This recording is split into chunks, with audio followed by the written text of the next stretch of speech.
Թրամփի խոստացած խաղաղությունը փաստորեն չի ստացվի։ Չէր ստացվելու, մենք այդ մասին գիտենք, չէր ստացվելու։ Պարզ է, որ ուրեմն այդ իզոլացիա, ես իմ եթերներում այն ժամանակ էլ ասում եմ, որ իզոլացիոնիզմը, որ հիմա գալիս է Թրամփը այդ գաղափարով, դա հնարավոր չի տեղի ունենա, որտեղ այն աշխարհում, որ հիմա մենք ապրում ենք, այդտեղ իզոլացվել նշանակում է պարտվել։ Այսինքն սա այնքան տպարս տրամաբանություն է, որ հակառակը աշխարհը շատ մեծ լոնքերով գնում է նորից վերաբաժանման։ Իսկ մենք գիտենք, որ աշխարհի վերաբաժանման ամենատարածված տարբերակները վերջին 100-ամյակում դա համաշխարհային պատերազմներն է։ Համաշխարհային պատերազմներն է։ Եվ ինչպես մենք տեսնում ենք, եթե մենք անգամ հիմա ուրեմն այս պահին էլ կարողանանք հանդարտեցնենք, բայց դուք հասկանում եք, արդեն ասում եմ, կաթսայի տակի կրակը արդեն կաթսան կրակի վրա դրած է։ Այդ ջուրը կամ սկսում է եռալ։ Երբ ջուրը արդեն կթափվի կաթսայից, դա ոչ մեկ չգիտի, կարող է հիմա լինի, կարող է 2 ամսից լինի, կարող է 2 տարուց լինի, կարող է 5 տարուց լինի, կարող է 10 տարուց լինի, բայց մենք ունենք ապագայում Չինաստանի հեռանկարը, որ կներխուժի Թայվան, իսկ դա շատ մեծ լրջագույն կատաստրոֆիկ հետևանքներ կունենա, եթե Չինաստանը ներխուժի Թայվան, Հարավային Կորեան, Հյուսիսային Կորեան անպայման կմտնեն պատերազմի մեջ կամ չասեմ անպայման մեծ հավանականությամբ դուք պատկերացնում եք Ինդո-Պասիֆիկը կտրակի Հնդկաստան, Պակիստան։ Եթե այդպիսի բան տեղի ունեցավ եւ սկսեցին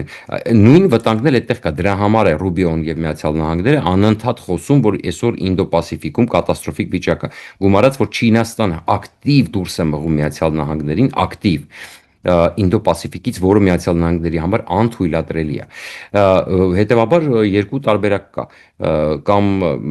ուրեմն ինչպես J.D. Vance-ը ներկայացրած կոնցեպտը ամերիկյան ապագա արտաքին քաղաքականության, մենք այլևս ծախսելու ենք այնտեղ, որտեղ պետք է, զորք ենք ուղարկելու այնտեղ, որտեղ մեզ պետք է, կռվելու ենք այնտեղ, որտեղ մեր շահերը պահանջում են, ուրեմն օգնելու ենք կոնկրետ նրան, որտեղ մեզ պետք է օգնել, հա, մոտարապես այս տրամաբանությամբ։ Եվ ընդհանուր չենք փորձելու բոլորի հարցերը լուծել, թող Եվրոպան իր հարցերը լուծի, մեր դաշնակիցները, եթե դաշնակից են, ուրեմն պետք է հասկանան, որ մենք չենք կարող բոլորի համար պատասխան տալ, այսինքն աշխարհը լարված է, մենք ապրում ենք բարդ ժամանակաշրջանում։ Սա էր ակնարկում J.D. Vance-ը եւ ըստ էության շատ լուրջ ելույթ էր Նավալ ակադեմիում, որ ինքը ելույթ ունեցավ։ Իսկ ուրեմն երկրորդ տարբերակը, որ հիմա Իրանին հանգստացնեն բիրտուժով, ուրեմն գլոբալ եմ ասում, այնտեղ շատ լուրջ նյուանսներ կան, շատ տարբեր նյուանսներ կան եւ Միջին Արաբելքում, եւ Եվրոպայում, եւ Ինդո-Պասիֆիկում, բայց շատ արագ ուրեմն կարգի հրավիրեն ոչնչացնեն Իրանի միջուկային ծրագիրը եւ եթե բախտները բերի կփոխեն ռեժիմը Իրանում, որտեղ այդ մասին հիմա ամբողջ միջազգային մամուլն է խոսում։ Ամբողջ միջազգային մամուլը խոսում է դրա հավանականության մասին, ես ձեզ վստահեցնում եմ, ուրեմն որքանով Միացյալ Նահանգների միջամտությունը կբերի այաթոլաների ռեժիմի փոփոխությանը, որը շատ լավ է բոլորը ցանկանում են, սա էլ է կարևոր հանգամանք եւ շատ բան կարող է փոխել։ Եվ ուկրաինական պատերազմի ելքը, որով եթե Միացյալ Նահանգները կարողացավ այս պահին ագրեսորին հանդարտեցնել Եվրոպայի հետ միասին, հա, բայց մենք տեսնում ենք, որ Միացյալ Նահանգները ակնհայտորեն այս պահին թողել է Եվրոպայի վրա Ուկրաինայի օգնությունը եւ աշխատում է չմիջամտել։ Ուրեմն այդ պարագայում մենք ինչ որ որոշ ժամանակով էլի եւ գումարած, եթե մենք ավելի երկարատև խաղաղություն ենք ուզում, ուրեմն մենք պետքա Չինաստանին, մենք ասած Միացյալ Նահանգները պետքա Չինաստանին ուրեմն զրկենք զարգացման հեռանկարներից եւ աստիճանաբար նվազեցնենք Չինաստանի հնարավորությունները հանելով այնտեղից գործարանները, ինչը ի դեպ Թրամփը փորձում է այս կամ այն կերպ անել, հա, թարիֆային քաղաքականության միջոցով կարելի է ժամանակի ընթացքում որոշակի առումով դա կարգավորել, բայց արդյոք ուշացած չի այս քայլերը, ոչ մեկ չգիտե։ Արդյոք ուշացած չի Չինաստանին տնտեսապես չոքացնելը, իսկ եթե ուշացած է, ուրեմն նշանակում է այդ կաթսան շատ ավելի արագ կեռա, որտեվ դուք տեսաք, չգիտեմ, տեղյակ եք թե չէ, բայց երեկվանից խոսում եմ, որ 3 չինական ինքնաթիռ ռազմական բեռներով մեծ հավանականությամբ ուրեմն իջել է Իրանում եւ վերադարձել է, եւ սա խոսում են եւ նույնն էլ շատ մեծ քննարկում կար, որ մեծ հավանականությամբ հնդկական պակիստանյան կոնֆլիկտերի հետևում, որ Թրամփին հաջողացրեց դադարեցնել, կրկին Չինաստանն է կանգնած։ Այսինքն Չինաստանը շատ կեղտոտ խաղ է խաղում եւ իսկ ինչ վերաբերվում է Իրանին, դեմոկրատական Իրանը կամ գոնե ոչ այս ֆանատիկ կրոնական Իրանը նաև մեծ հեռանկարներ կբացի Հայաստանի համար։ Պարզապես այս process-ը, որ Իրանը պետքա դառնա դեմոկրատական, կամ եթե կդառնա Աստված չեն կարող երաշխավորել, այդ process-ի ընթացքում Հայաստանի համար ռիսկեր են առաջանում, բայց միանշանակ ուրեմն մեծագույն ռիսկ է նաև, եթե Իրանը այս կրոնաֆանատիկ Իրանը ունենա միջուկային զենք։ Դրանից հետո ըստ տրամաբանության մի քանի տարի հետո միջուկային զենք կհայտնվի Ադրբեջանում։ Բնականաբար, որովհետև միջազգային էքսպերտները հենց այդ մասին են խոսում, ընդ որում դա կարող է Ադրբեջանի պրոդուկտը չլինի, դա կլինի Թուրքիայի կողմից դրված որպես պաշտպանություն, հա, կամ ասենք Պակիստանի հետ կպայմանավորվեն, բայց այն, որ ասում են Իրանը ունենա միջուկային զենք, արաբական երկրները, Թուրքիան, ուրեմն անպայման կունենան միջուկային, եթե Թուրքիան ունեցավ միջուկային մարտագաղթիքներ, դա նշանակում է, որ Ադրբեջանը կունենա։ Սա գիտեք ինչի կբերի։ Այս չալմեքավորը չեն կարողանում հասկանալ, այսինքն հասկանում եք իրանց շահ, երբ որ մարդիկ պաշտպանում են, մենք չենք կարող հասկանալ, մենք հո այսօր վաղվա համար չենք ապրում, մենք պետք է սովորենք, դրապես հայերը ասում են, դե այսօր լինի, վաղը ինչ ուզում է լինի, արդեն մենք թքած ունենք, բայց այդպես չի։ Պետությունները հենց դրա համար են զարգացել ու մտածել են սերունդների մասին։ Հիմա դուք պատկերացրեք, եթե մեր շուրջը, չէ՞ որ այսօրվա ծնողների երեխեքը, ովքեր ասենք մի քանի տարեկան են ընդամենը, իրանք ապրելու են այդ աշխարհում, մենք պետք է պարտավորենք մեր երեխեքի համար ավելի ապահով աշխարհ թողնել։ Դե պատկերացրեք, եթե այդքան միջուկային զենք առաջանա Հայաստանի շուրջը։ Դուք պատկերացրեք, դա բերելու է մի օր, դա բերելու է եւ դա ցանկացած պահի կարող է լինել։ Աշխարհը բախվելու է միջուկային պատերազմի։ Եվ այս չալմեքավորը իրանց հավերժ իշխանությունը պայելու համար են, որ իրանց ժողովուրդը իրանից զզվում է արդեն։ Տարիներ շարունակ չեն ուզում ուղղակի պնդաճակատորեն գնում են միջուկային զենքի ստեղծմանը։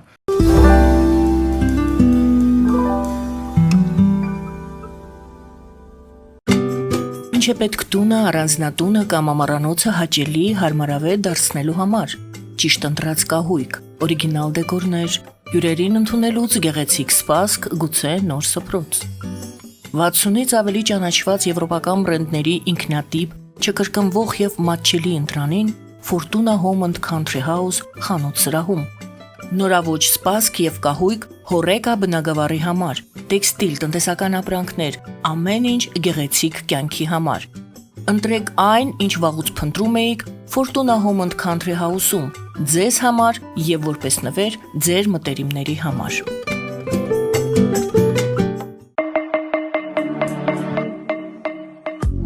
Յուրաքանչյուր զարդ գլուխ գործոց է, պատրաստված ամենայն ճշգրտությամբ եւ կրքով, որոնք կընդգծեն ձեր անհատականությունն ու գեղեցկությունը։ Մեր զարդերը պարզապես աքսեսուարներ չեն, այլ սիրո խոստովանություններ, որոնք կդառնան ձեր հիշողությունների խորհրդանիշը։ Դրանք ձեզ կդարձնեն ոճային եւ գրավիչ։ Ձեր պատմությունը սպասում է։ Ֆելիչե ժամանակակից ատամնաբուժական կլինիկա։ Այստեղ հարմարավետությունն ու խնամքն առաջնային են։ Այստեղ կիրառվում են ատամնաբուժական ամենաժամանակակից տեխնոլոգիաներ, ճշգրիտ ախտորոշում, արդյունավետ բուժում, նուրբ փորձառություն եւ անհատական մոտեցում։ Սկսած սովորական մանրուքներից մինչև առաջադեմ ընթացակարգեր, այստեղ դուք գտնվում եք բարձր որակավորում ունեցող եւ փորձառու ատամնաբուժական մասնագետների ձեռքերում։ Մեր բարեկամական եւ հյուրընկալ անձնակազմն այստեղ է յուրաքանչյուր այցը հաճելի դարձնելու համար։ Ֆելիչե, ձեր առողջ եւ ամենաերջանիկ շպիտը սկսվում է այստեղից։ Եկեք եւ բացահայտեք նորարարության փորձագիտության եւ կարեկցանքի կատարյալ համադրությունը։ Երևան շիփինգ, սենսացիա ստեղ, հա։ Այո, ճիշտ եք եկել։ Սանդրոցներ Երևան ուղարկելը $2.99 օթանավով։ Այո, Իսկ եթե դոլար ուղարկես, դոլար ստանան։ Մի տոկոս, հա։ այո, Իսկ որ տանեն տուն հասցնեն, էլի մի տոկոս, հա։ 2%։ Երասը ծրի է, էլի։ Ժողովուրդ սենսացիա, ծրի է։ Նորթ Հոլիվուդ կլենդել։ Jackpot հագուստի վաճառակենտրոնը վերաբացվել է Թահանգա քաղաքում։ Նոր տեսականի, նոր արժեքներով ու նոր զեղչերով։ Եվրոպական հագուստ եւ կոշկեղեն կանանց, տղամարդկանց եւ երեխաների համար։ Օծանելիք, ճամպրուկներ, պայուսակներ, գիշերանոցներ, գոտիներ եւ դրամապանակներ։ Մեծ ապրանքատեսականի, մեծ զեղչերով։ Համեցեք Jackpot Թահանգայում։ Հասցեն 7057 Foothill Boulevard։ Հեռախոս 818 813 2252։ Jackpot։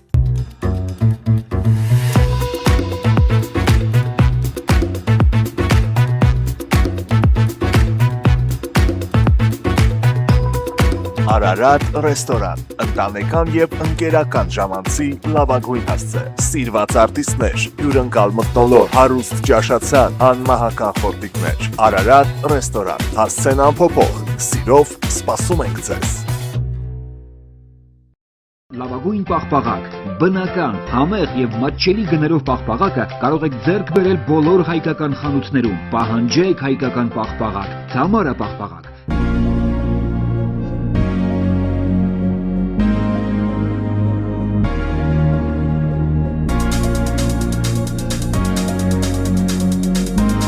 Տպագրեք ձեր գիրքը Նոյան տապան տպագրատանը, ինչպես նաև թերթեր, ամսագրեր, բուկլետներ եւ այլն։ Հասցեն քաղաք Երևան, Իսահակյան 28 առաջին հարկ։ Հեռախոս Հայաստանից +374 55 50 90 52, ԱՄՆ-ից 818 967 567։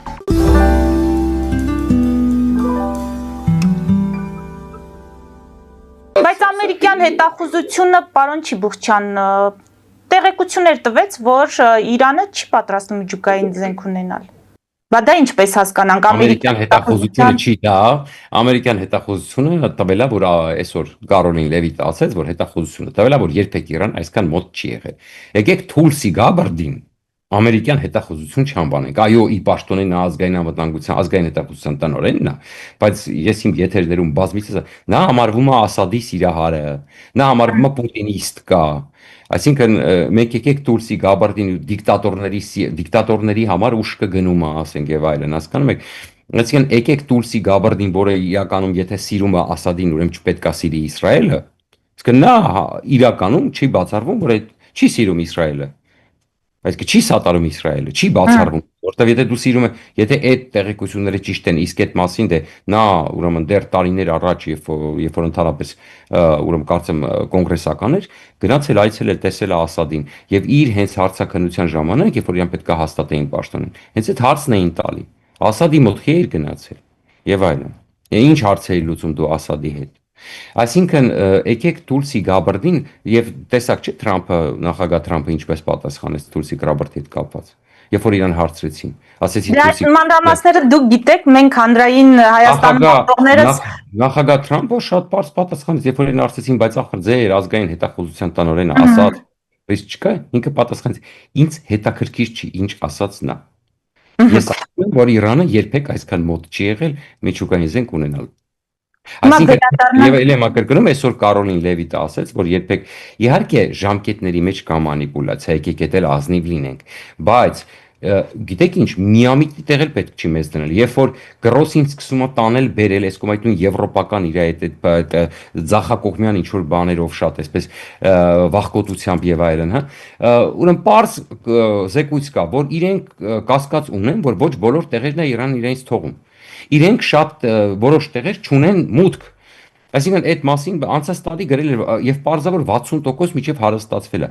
Խաղաղ ուրանի համար պետք է հարստացնել միջև 3-ից 5%, ինչի է միջև 60% հարստացրել։ Այսինքն եւ ընդ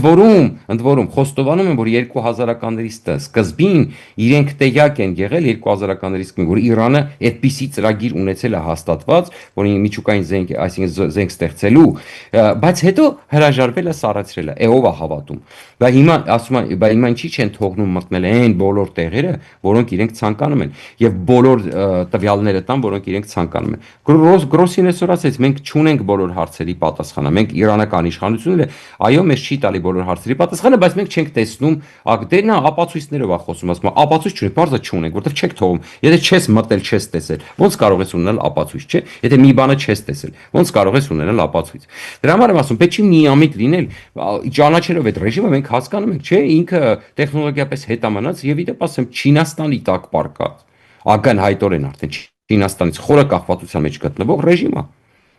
Այսքան բան, եւ չի կարող այդ ռեժիմը չձգտել սարքել միջուկային զենք, չի կարող։ Եկեք մեր խնդիրներով ամփոփենք, պարոն Չիբուխչյան, ստացվում է, որ Ռուսաստանի հապկի կամ ԵԱՏՄ-ի հետ լինելով հանդերձ Հայաստանը կարողանում է այնուամենայնիվ մերժել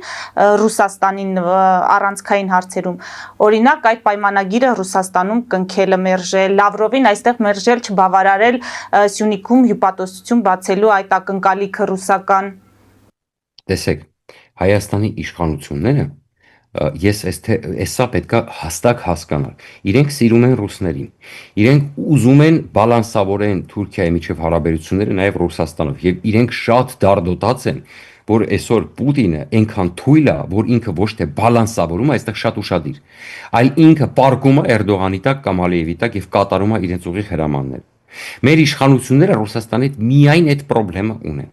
Որ հանկարծ որը մեկը չմտածի ունենա կարը մտա մեջ չեն արևմուտքի հետ կապել չունենք ստիպված գնացին միակ խնդիրը հետեւյալն է մեգա դախլչիները չեն ուզում որ Հայաստանը դառնա գուբերնիա գիտեք ինչու որովհետեւ Հայաստանը եթե դարձավ գուբերնիա ասել եմ Վալոդիա Մուխասրանսկին կներեք արտահայտությանս համար կամ Սիկտիվկարսկի Սերյոժան կգա եւ կասի FSB-ի դրոշով կամ FSB-ից մի հատ ինչ որ տավարիշ մայոր կզանգի Սամվել Ալեքսանյանի ու կասի սիթիները դվաղմանից իմն է եթե դու գուբերնիա ես դու ենթարկվում ես Ռուսաստանի ներքին օրենքներին ճիշտ է կամ Կադիրովը կզանգի կասի Ադամչիկի համար ինձ պետքա սիթիների ցանցը որտեղ դու Ռուսաստանի մաս ես դառնում եւ մեգա դախլչիները ապահովագրված չեն զգա հիմա մեգա դախլչիները Հայաստանի բիզնես էլիտայի զգալի մասը այսպես ասենք այն հասկանում եք ում մասին եմ խոսում իրանք ուզում են որպեսզի շարունակեն Ռուսաստանից հեշտ փողեր աշխատել որտեղ իրանք չունեն բավարար գիտելիք եւ կարողություններ եւ զարգացվածություն որ կարողանան միջազգային ցանկությունը չունեն միջազգային ասպարեզում մրցել իրանք ձեռատալի կալոշի արախ սարքել ու արգել Ռուսաստան զիբիլ առանց ստուգված կամ վատ որակի ասենք կամ չգիտեմ ինչ որ թունավոր ինչ որ մի բան կոպիտ ասած ճակերտավոր թունավոր հա բեկա ռուսը չի թունավորվում մտենց ազգա ասենք հա ուտում խմա չի թունավորվում հա եւ ստանալ դրա դիմաց եկամուտ քան եվրոպական պահանջներով բարձր տեխնոլոգիական փող ծախսել ասենք եւ այլն մեծ գումարներ եւ այդտեղ ուղեղի պայքարի մեջ մտնել չէ իրանց դա պետք չի այսինքն իրանց խնդիրն է Հայաստանը չդարձնել գուբերնիա դրա համար խնդրում են պարոն իրենց պապա Պուտինին ասում են լսի մենք էլի պատրաստ ենք քեզ ծառայել հապկենք յատմենք բայց խնդրում ենք մի վերցրու մեղրին մեզանից այդ ճանապարհը փողա բերելու մեզ վաղը մյուս օրը ես քո հետ կկիսվեմ այ դու կարաս ընդեղից մոնիտորով նայես ոնց որ Փաշինյանը ասում էր մոնիտորով նայես մենք էլ Ադրբեջանի ապրանքը կթողենք կգնա բայց ահռելի բայց եթե հանձնվում է Թուրքիային կամ Ադրբեջանին տեսեք չէ միևնույնն է իրանք պատրաստ են կիսվել բայց իրանք ուզում են իրանք այդ ճանապարհի եկամուտները վայել այսինքն իրենք պատրաստ են քաղաքական ազդեցությունը տալ հասկանում եք բայց կարևորը բիզնես, այսինքն այդ տարածքը չկորցնեն որպես բիզնես տարածք, որտեղ վաղ եթե դա ճանապարհ դարձավ մեծ։ Մենք հասկանում ենք, չէ՞ օրինակ, եթե դա դարձավ Հնդկաստանից Սևծով եւ Եվրոպա ճանապարհ, պարզա չէ որ քանի երկիր է շահ ունենալու մեր պետությունում։ Ես պարագայում թուրքերը կուզենան իրենք ունենալ քաղաքական ազդեցություն եւ տնտեսական օգուտներ էլ քաղել դրանից։ Այսինքն Ռուսաստանի հետ մի հատ խնդրեմը հետեւյալն է։ Պուտինը ասում է ես չեմ կարող, ես արդեն Ալիևին խոստացել եմ։ Մեղրին կամ Սյունիքի մի մասը պետք է տալ Ալիևին, դուք կդառնա գուբերնիա, ես այնտեղ զորք կպահեմ, ձեզ չեմ թողնի կոտորի, որը սուտ է, ոչ մի բան էլ չի կարողանալու անի, եւ որpիսի իր ապագա ներկայությունը տարածաշրջանում չկորցնի, իրան պետք է Հայաստանը այդտեղ ունել որպես Ռուսաստանի մաս, ոնց որ Կալինինգրադի օբլաստն է, չէ՞ կտրված կներեք Ռուսաստանից։ Հիմա նույնն էլ կտրված կունենա Հայաստանը, բայց դա ծրագիրը այդ համատեքստում որն է։ Տեսեք Թուրքիան այս առումով ես կարծում եմ որ ինքը հիմա հասկացել է արդեն չէ Թուրքիան ի սկզբանե համաձայնվել է այդ ծրագրին բայց հիմա առել է հոտը որ Ռուսաստանը թուլացել է լրիվ արդեն եւ ինչու ինքը չվերցնի ամեն ինչը իր ձեռքում իհարկե նորից եմ կրկնում Թուրքիան էլ Ռուսաստանին կարող է պահել օրինակ տեսեք մինչեւ հիմա Սիրիայից չի հանում չէ զորքը ռուսական այսինքն փորձում է այստեղ մանևրելու հնարավորություն է պահում բայց որ պահին զգաց որ արդեն իրան Պուտինը պետք չի շատ հանգիստ այդ ռուսական զորքը կհանի դուրս կշպրտի նույնն էլ Հայաստանի մասով կպահի ռուսներին այնքան որ իրան պետք են հենց զգաց որ այլևս իրան պետք չեն Իրանից օգուտ չկա ինքը կարգավորել է հարաբերությունները արևմուտքից ստացել է այն ինչ որ իրան պետք է կամ արդեն կարա Չինաստանի հետ մանիպուլացնի ու կոմպենսացիա անի կամ իր շահերը այդպես խաղացնի, ցանկացած պահի ինքը Ռուսաստանին դուրս է մղելու։ Եվ որպեսզի եւ ռուսները սա հասկանում են, որ իրենց արդեն այս պարագայում, երբ որ իրանք Ուկրաինայում տապալվեցին եւ ստրատեգիական պարտություն կրեցին, այս պարագայում Թուրքիա, հիմա այս կոնֆլիկտը, այս եկեղեցու, այս ամեն ինչը Սամվել Կարապետյանը, դուք նկատում եք, օրինակ մի հետաքրքիր բան ձեզ ասեմ։ Դուք նկատում եք, որ ուրեմն սա ամեն ինչը տեղի ունենում է Թուրքիայի այցի ֆոնին։ Այո։ Այո, ես սա նշանակում է, որ ռուսները իրոք այս ամբողջ աղմուկը ռուսները անհանգստացած են Էրդողանի դերի մեծացմամբ։ Եվ չեմ վստահում, որ Փաշինյանը կարող է իրանց, այսպես ասում է, թեթև գցի եւ գնա դեպի Էրդողան։ Այդ դրա համար է այս ամբողջ աղմուկը, որի մասին ես երեք խոսացի իմ եթերում, իմ տպավորությամբ, հա։ Իհարկե նախընտրական գործոնը միշտ կա, այդ նախընտրական շոուները, այդ Սերժ Սարգսյանի սիրած խաղերն, հա, այդ Էնգելխից մենք գիտենք, դա այն պրիոմն է, որ միշտ եղել է այս նախընտրական շոուները, որպես նախընտրական շոու ամեն ինչ պարտադիր կիրառվում է։ Հիմա ամփոփելով սրա մասին, այսինքն գլոբալ Ռուսաստանի խնդրեմը հետևյալն է։ Ռուսաստանը չի կարողանում տա իրանց այն ամենամինիմումը, որ իրանք խնդրում են ռուսներից։ Ռուսները ասում են մենք Ալիևի հետ ձեր ճակատագիրը արդեն որոշել ենք։ Եթե ուզում ես անվտանգություն, դառնում ես գուբերնիա, ես քո անվտանգությունը ապահովում եմ, ինչը կրկնում եմ սուտ է, եւ դրա համար էլ ասում եմ, հիշեք, այս ամբողջ բանալին թաքնված էր թաթար ռուբոյի արտահայտության մեջ, պատական չէր թաթար ռուբոյի մականունը մնաց իր վրա։ Չնայած ինքը հիմա գերության մեջ է, բայց իմ համար մեկ է, ինձ հայրենիքի դավաճանները, ասենք առանձնապես տես գնաց ընդեղ էլ տեսանք ինչ արեց, հա։ Ինքը իմ համար հայրենիքի դավաճան է, ներողություն եմ խնդրում, բայց այդպես է։ Այնց առանձնապես ես չեմ ուզում որ ինքը այնտեղ դատվի, ես ուզում որ ինքը Հայաստանում դատվի։ Դա կարևոր է, այսինքն որպես ոչ մի հայկական ազգանով մարդ չպետք է Ադրբեջանում դատվի, բայց ինքը որ վերադարձավ Հայաստան, դա Աստված կարողանան վերադառնալ, ինքը պետք է դատվի Հայաստանում։ Երբ որ ուկրաինական պատերազմի երկրորդ շաբաթը գնաց, ինքը ասեց մենք պետք է պատրաստվենք լինել ոչ թե Յակուտիայի, թե ինչ որտես մի բան ասեց քաղաքի, այլ Թաթարստանի պես։ Դա Ռուսաստանի ներքին հանրապետություն է։ Այսինքն գուբերնիա է։ Այս սա էր խնդիրը, որ իրենք մտածում են, որ հեսա Կիևը կվերցնեն եւ այդ ծրագիրը լրիվ կիրականացնեն։ Թե չէ ուրիշ տարաձայնություն այս իշխանությունը ռուսների չի ունի։ Եվ ասեմ, այսքան տարի լես արևմուտքի խաղերից հետո անընդհատ փորձում էին Պուտինին համոզել ելք գտնել, պահել ուրեմն բան ազդեցությունը Հայաստանի վրա եւ չթույլ տալ, որ Ադրբեջանը ստանա այդ միջանցքը։ Սա